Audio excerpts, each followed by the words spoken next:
trying to shot their heart out, trying to get their players to get in the groove for what could be the final game. I literally invented Let's go. one. Into the drafting phase, ladies and gentlemen. Game number 2, presented to you by the official tournament smartphone Samsung Galaxy A55, A35 5G. Evos, is that a Yi ban in the first phase? Sure is. What season is it where we see the Yi ban away so early on? With the chip ban away by Cascute, let's see what else is gonna come up right here. I don't think the Sicilian warrants a ban, but hey, speaking of weird mages, weird magical damage in the gold lane, the Alice still was banned out. I wonder if What's your there command? could be a situation here where it gets left open and one of these teams can pick it up. I'm not sure. When it comes to Evos, or RRQ rather, what are they going to ban out? The Phobias. Alright. So they're actually planning to leave the Edith open this time around. In game number 1, they were the ones to ban out the Hayabusa, Tigreal, and Harith. So maybe this game, they might be looking to pick up the Hayabusa for Sutsujin. That is a pick that hasn't really done too well in the hands of Sutsujin. So I guess we'll see what the plan is here. It hasn't done so well for Tsujin, but that's before the changes, I believe. So by all means, that could be that could be a bit of a factor. This is why the matches immediately after a big patch, after big changes and adjustments to heroes, get very exciting in the drafting phase. Hayabusa will be respected by Evos. I believe that's quite the wise choice. But now for RRQ, what's the idea here? Earlier, they banned away the Always Edith on the way. along with that, but it's the Mathilda. They are not willing to concede it to Evos. Nope, no chance. And this means that the Edith is open, the Harith is open as well. What do they want to go for? I think Edith is a safe choice to go for, but because if they go Harith, I am the priestess yeah, of there you primal go. lightning. They go Edith The here, hunter of RRQ all with a the evil response this gods. time around. What are they going to go for? They can go Ling for Sutsujin, knowing that the Ling is up for grabs, but they decide to go for the Arlet first. Good flex pick. With the change of the mana now, it's a lot stronger than it was before. Yeah, the manaless hero, Arlet, in the EXP lane potentially, but maybe Edo can make good use of it as well. Along with that, what's it gonna be? Usually it's a mid lane. For the longest time, it was always the Aurora. But hey, Nolan making an appearance. Sutsujin was doing great on the Nolan, but we have to remember the slipperiness of this Nolan has been lowered. But Sutsujin is one of those assassins, one of those players who hasn't really been playing too risky when it comes to that Nolan gameplay. I was wondering when the Nolan would show up, right? I was curious to see the effect that the patch had on the Nolan, and we finally get to see it in play now. Evos, however, do they want to secure the Valentina still for Kolokun, or do they have a different option in mind? They gotta somehow prepare for the Harith, because the Harith is coming. If they don't get a counter here, Harith gets picked up and then all the counters get banned away in the second phase. So Valen Lunox? I don't know if you want to go Lunox here though. Yeah, okay. This is a Harith pick, I think, for RRQ. Wow, okay, man. The link with the Faramis, though, seems like the sustainability is something that they really want. But now they got a bit of a good balance. Man, I kind of called it.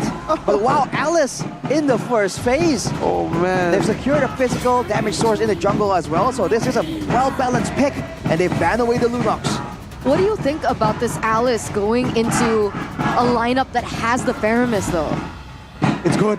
I guess in a way it's good, right? Because everyone's forced to clump up anyways. Yeah. So if you're the Alice, you're outputting the damage, you're healing more anyways. It's better than the Harith against the Faramis. And technically, again, the combination miracle, we talked about this yesterday, I believe. No. The fact that they put the Alice with an assassin means everyone is kind of worried about kind of spreading apart alone from each other. And that can lead to that corralling effect. And with the final slash, there's so many ways that RRQ can combo this. But for Evos, if they can secure enough playmaking tools, maybe they can stop it in its tracks. Oh man, Coach Kez. Remember when he was in Bigatron Alpha, he picked this Alice for the jungle for Super Ken, and then he ended the draft with an Angela. With the Valentina and the Yi banned out, with the Yi also banned out. Honestly, I don't see why not. Why not go for the Angela? Give the Alice even more power. Play around Skylar. By the way, you can combo with the Nolan as well. yeah, that's true. By the way, Season 7, Skylar, when he made his debut, he was hated the most when he played Alice because he kept losing lane. Yikes. Well, how the turntables. Now the Alice is actually back, quote-unquote, in the meta. We'll have to wait and see how it develops after this week. First pick for RRQ, though. Like you mentioned, Mirko, so many options. They can get a strong pick for the lane. They can go and get more utility. With 6 seconds to go, the answer is going to be the Aurora. Late into the drafting phase. Technically, it can still be flexed. Yeah. Into the roam Yep. for Edok. The Edok technology. The Man. Aurora Roam technology. This is disgusting to draft against, honestly. The trickster. Okay, let's see the idea. Okay, we have a Kaja Beatrix combination as the final 2 picks for Evos. And now for RQ. Pick your poison. Let's go Minotaur at this point, right? Or Ruby, maybe? Ruby, Minotaur. The signature Ruby can stop the Kaja. You know, we've seen it happen. A Kaja flicker Divine Judgments. Yeah. As he arrives, gets stuck on the Donmar Wolf King. It's a signature pick for Edok as well. Or just go Franco. Or just go Franco. I don't know. There's no Signature real pick burst. as well. There's no follow-up burst, right? I mean, Aurora, Bro. Nolan, Yeah. what are you talking about? But it's not instant. True. Hang on a minute. It's not like a carry or a Beatrix. Vessel of iron, They go for. hands of steel. Good, they got that Gato Kacha. That- Kacha. Not expected Gato Kacha. Exactly.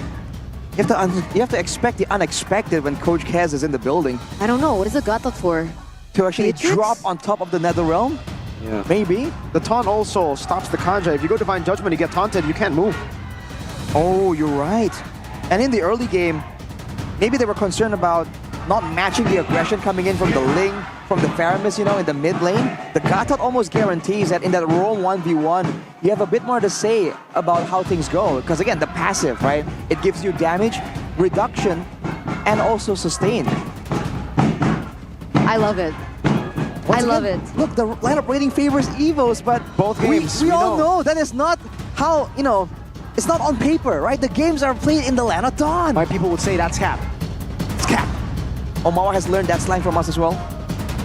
The He final understands. life, the final possibility, the final chance for the White Tigers to look for that possibility into the playoffs. Smash them. And here it is, another battle between heaven and earth.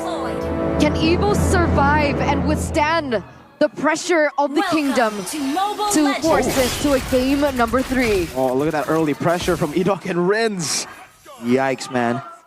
The fact that there's another additional crowd control tool for the side of RRQ, especially in that combo, right? The twin pillars, Rins and Edok. You get taunted, you get hit with the hailstorm. It's a lot of damage that you have to sustain through. Right. Look at this movement though from the side of Evos. They want to contest early on. I just want to throw out a fun fact, but this is the worst Ling skin to use in a game because it's very hard to see the visualization of where the blades are going to drop. You'll see it later when he ults, but he's using a special Ling skin. Interesting. Wow. All right. Let's take a look at the emblems by IndieHome though while we do have the chance, because this seems like a high-paced, high-octane game. Agilities for the Faramis and the Kaja, roaming around. Weapon mastery for the Beatrix though. Seems like they don't feel like they can snowball reliably enough, or they're gonna rely on the Ling to snowball and let the Beatrix handle that late game damage. But, oh, Nako dashed earlier, and now it's going to be caught by the taunt as well. Nako might be forced to flicker out, so Tsujin is waiting there. No fracture! Oh. Almost predicting the flicker. But Nako will be forced to recall. But he gets out, right? He used the flicker at the right time, was able to get out. By the way, in terms of emblems, Klokken, Paramis, Lethal Ignition. lethal ignition to just get extra bit of damage in the midst of a quick trade, you know? And by all means, the Ghost Bursters, if you actually use it in a crowd of human beings. Nako, no! He survives with the QC! Oh no, the lethal ignition's right there! Annabelle coming in, Dreams as well, walking up, Revitalize. Not enough to keep him alive. Skylar able to flicker out at the top of the blades. Annabelle picking up all the blades, but the flowing blood gets Skylar out, 1 for 1. That's the nerf onto the cooldown of that dash, man. You see Sausage trying to get out of there, but he has to be a bit more careful with how he wants to dash out. He can't just spam it out the same way. And again, with Klokken having a bit more burst of the lethal ignition, RRQ now, they gotta be a bit more careful here, because level 4 is up for a lot of the members of Evos. Meanwhile, You can see both of these mid laners trading it out. Technically, right now, we do see that RRQ is able to clear a lot quicker. And speaking of clearing, man, that damage already early game from the Aurora onto Dreams is going to be a problem. Dreams is already half health. And this is before they go for the setup for the turtle. Even though there was a level 4 advantage for Evos, they were unable to use it. Despite having a Kaja, you would think that they would be dictating the pace, just forcing to try and get something, anyone from the side of RRQ, but maybe they're not confident about the first damage. But look at the moves coming in from Rins. No flicker on the Kaja. Oh, Dyron! Oh, final flash cancelled down. Now Divine Judgment as well, but the Avatar, the Guardian connects on the back, the freeze with the Bridge of Glacier. Even with the Nether Realm, it does not matter. Psychots with Earth Shatter only onto Rins, getting passive down, but now with the Fractured Psychot should be taken down. That's a double for Sutsujin. Annabelle forced back. That was such good cover from RRQ. 1 for 2 though. Dyron trying to hunt for the stragglers, but with the fact that the Aurora has the passive, right? It just allows RRQ to get so much more value. Evos were forced to wait around, and this was the power of the Gatokachi we're talking about there, stopping the Divine Judgment from being that deadly of a tool. But look at this, Sutsujin walking into Dreams. Not caught just yet though, no Divine Judgment. Tyler's gonna be careful. No flicker, he will be taken out. Natko gets a kill. Wow. The burst damage coming in from Evos certainly still available. And look at that, Natko landing a lot of these skill shots, still doing pretty well at RRQ. I think they're gonna be forced to play a bit slow right here. They're seeing Evos have the burst potential. With Annabelle already picking up 2 kills, they want to be a bit more careful. They know Annabelle is a very adept jungler in his own right. So now we're gonna see a bit of a break in the action. Hey. Right on time for Kent. Is he there? Does he notice yet? Not Oh, he yet, doesn't not know yet. yet. I wonder what he's talking about. 3, 2, What's his nickname? The General? 1. Yeah, his name is the General. The General Oh, of he doesn't RRQ. know. Still He hasn't waiting. noticed yet. He's desperately just waiting. And then, there. There you go. Oh, he has something to show. What is this? What is that? What is this? Wait. Okay. Okay. Oh, no. Sweater? I have a bad... Oh, no, just... Oh, it's cold. Oh! He's cold. He's cold up there. Number 1 RRQ. It's cold on top. There you go, ladies and gentlemen. We are going to M6. Kent! Oh, hang on a minute, Dyron. That's the General right there for you, boys. Dyron surviving in the bottom lane. Wait, moment there from the General. And you can already almost hear his voice. He has a very, characteristic voice there, Kent. Very motivational. All right, with 14 seconds to go, 10 seconds to go for the Turtle. You can see both teams definitely trying to set up properly here. Oh man, they see Dreams. If we're talking about setup, Dreams, he has a lot of pressure on his shoulders right now. I mean, technically, Beatrix should be... Oh, wait a second. Edok's gonna be the one. Oh, final strike from Dyron. Getting stunned down with the Bridge of Glacier on another realm. Annabelle winning out the retreat battle. Disaster for RRQ strikes Annabelle. Picking up all the blades on the Skylar, who will be taken out. Just in a snap. Evo's glory. Oh, Dreams canceling the recall. Dyron moving forward, getting the vengeance. Delayed recall. And this is a turret for Evo's glory. That's a 3-for-0 trade. And, that's what I was curious about, right? Because technically, if you have an Alice in the gold lane, wouldn't you need a little bit more time to get to that power spike as compared to Natko, who now has that BOD? Oh, close. Almost a steal. But yeah, that's a fair point, Eterna. Usually you would see the team with the Alice take it a bit slow and at least go for fights where the Alice won't be present, won't be required. But RRQ went for it right there. They lost the neutral objective, multiple members, and a turret as well. Definitely a quote-unquote miscalculation. And I think that's RRQ BB in the arena right there. It's BB8. BB8. BB8. Her name is BB-8? Yeah. Oh, I didn't know that. BB8. Maybe we'll get a BB-8 skin in game. Oh. Well, she's here to show support, but Dreams already with the Bleeding time. bleeding time. This means that there's going to be more Divine Judgment attempts at least. Oh, look at that conceal. Trying to go for Skylar again, trying to shut him down. Stop him from farming. Edok doing a good job in zoning them away. His Glowing Blood will be used by Skylar, but he won't utilize the second part of it. Just wants to clear out that wave. So what is the power spike that we're waiting on for RRQ in terms of items, especially for Skylar? Because we saw the Alice gold lane get to that much damage, but it required time in the hands of Aaron, right? But for Skylar now, how many? I think a good rule of thumb is 3 item power spikes, but you know, me and Mirko, we kind of tried out a bit of the Alice technology just last night. I got the wrong emblem. But it was still strong with the wrong emblem, so 3 items. Oh, E-Dog, goodbye. Immortality bye. Whoa, whoa, whoa! Rinse the flicker forward and the bridge of glacier onto Dreams. I'm not too sure about that. That's the roamer. RRQ Hoshi losing out in the speed fight against Skylar running away. Natko gunning them down. The flicker from Natko. Who gets taken out as well. What happened to Evos? What happened to RRQ? there's just so much aggression right there. RRQ, despite the fact that in theory, they want to take it slow. They want to counter-engage. They're the ones chasing. A flicker Frigid Glacier play by Rins. We all know that Rins is an aggressive player that wants to make the plays happen, even when he's on a defensive control mage. But right there, that was just something extra coming out of him. No flicker available, gets chased down. RRQ, they gotta calm down here. It's like the tempo from game number 1 is still in their heads. They need to before things get completely out of control, right? A 5k gold lead now for Evos at the moment. And a very interesting item build for Natko. So BOD, and then he didn't go for Malefic Roar. He went Sky Piercer? That's the Sky Piercer abuser coming through. The Beatrix with the Sky Piercer. You have to remember that it does stack up, it does scale. So now RRQ, there's more pressure on them to really not give a lot of these kills to Natko. You're seeing why Natko was willing to flicker forward as well earlier. Those stacks can really be so valuable in the late game. Looking at RRQ, moving on to clear right here. Rins is only on the glowing wand, so by all means, they're pretty far behind. And in the main roles, the jungler, for instance, is 2,000 gold ahead. The RRQ is in a very tough spot, especially with that BOD pickup from Annabelle. So much burst damage soon. Even Ida can't really stay in the front line anymore. So what would Skylar's next item be? So Holy he Crystal. has 2, and then straight to Holy Crystal, and that's the power spike. Yeah. Or Well- does he still need like Divine Glaive? Now he does, yes. Now, not Divine Glaive. I think Winter Crown. Maybe. And you have to remember that I believe when Aaron was playing this Alice, I don't remember seeing a Starlium. But There was a Sarlion.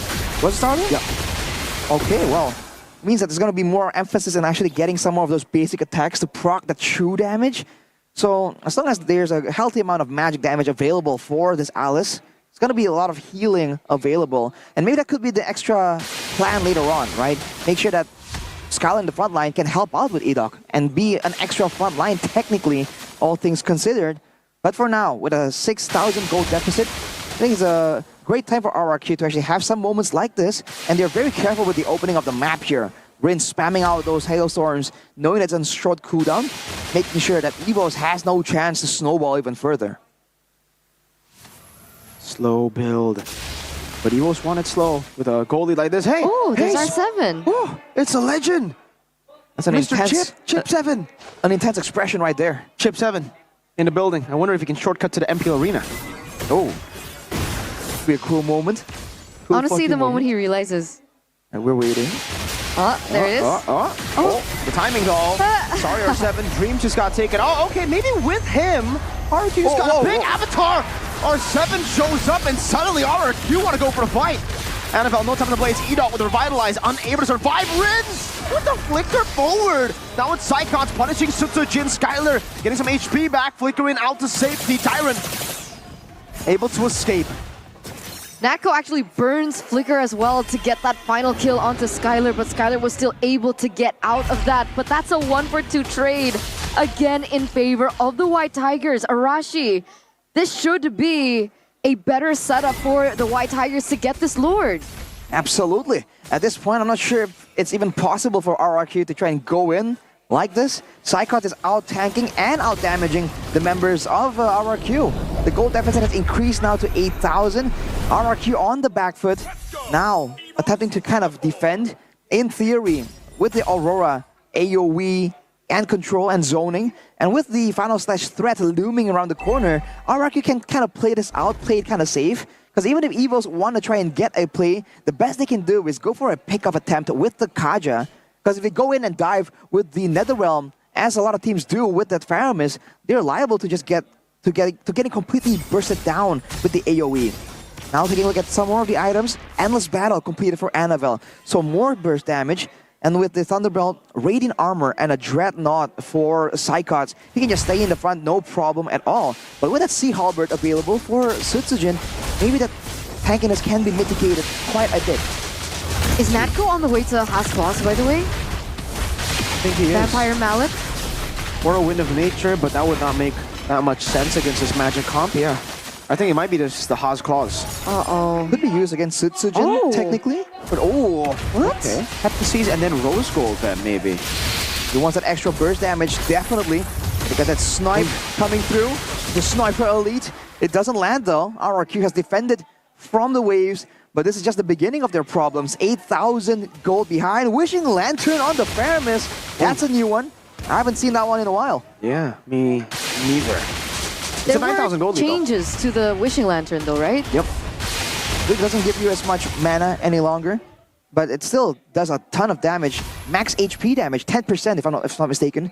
When you apply about 800 damage. So for Evos, especially in this position, with Clocken having the liberty, the time and space to just stay in the back and just spam the Ghost Bursters, it's going to be a nice addition to the damage output overall from the team. By the way, Mirko, you mentioned about Skylar and Alice. Yeah, Season 7 he was hated because he couldn't play the Alice that well. So if they lose this, Maybe don't play Alice. Yeah, you know, it's a tough one to pull off. I think RRQ made a lot of mistakes in the early game here. And Skylar, mainly, I think, was way too aggressive on the Alice early on. I think so too. And the team overall were also very aggressive in roping Skylar into those fights. Sutsujin now is level 15 by all means, but everyone else is just really, really far behind. So with a 9,000 gold lead, 14 minutes, now there's a bit of a weird shift because Evos at this point, especially the leading carries, they're going to be running out their builds to get a full inventory slot. And once that happens, now they have the urgency to try and end the game, even though technically with the item swaps, that could still be a massive resource that Evos could use. Or Sharon the Flicker. Oh my goodness, Tyrant just got eliminated. Now in the mid lane, it's Sutsujin versus Annabelle. And yes, Sutsujin just disappeared too. Two members of RRQ gone, just like that. this is a disaster for RRQ. If they were hoping to go for a clean sweep against the White Tigers. And like you mentioned, Arashi, before, an animal that is wounded is a dangerous beast. And this is exactly what we're seeing from Evos. They pick up the Lord, they pick up the 2 kills, and that inhibitor turret falls in the top side without anything. Without any intervention from the side of Evos. A 12,000 gold lead. Evos, the team in last place, is actually putting on the pressure against RRQ. Job's not done though. A while back, RRQ were known as the Comeback Kings. And me personally, I never felt like that nickname has really left. You know, you always have that belief that something can happen. But now, especially when they're in first place, it's more real than ever. Quick item check right here while we do have the time. Holy Crystal completed for Skylar, but he's gonna need a lot more than just that to really be able to match. And I don't think Evos are willing to give him that time as the Lord comes into their base. Let's say Natko already sieging in the bottom lane. Won't be able to get the turret though, I think. The minute was cleared out. RRQ actually doing a good job at clearing up these waves. But there is going to be another wave coming down. RRQ Hoshi dealing with the Lord already with Skylar on the Alice. He got some really good clear on the Alice as long as he is able to get in range of the minions. Brings the flicker forward and Rins getting his passive broken, flickering out to safety. Annabelle with a jump over to Rins, but now with the top of the blade should be able to find a kill. Gets in, gets out. Another round coming down as Edog is able to jump into the back. Annabelle again showing his prowess on this lane as Natko gets the unstoppable. Dyron with the vengeance now caught by the Primal Wrath and brought back by the Stampede. But somehow RRQ are still able to defend. 13,000 gold lead though. There's still a mini wave in the mid lane. That is all 3 base turrets taken down. Psychots with a flicker, Earth Shatter, and an onward out the Sutsujin and the Divine Judgment. Evo's Glory should maybe go for the end. Now it's Skylar against the world. Everybody against them. Still able to sustain. Skylar with it going forward and the winner crowd. But it's all too late. Evo's Glory can just go straight for the base. The White Tigers strike back, ladies and gentlemen, forcing a game at number 3. Their backs were against a corner, but their tails were not tucked between their legs.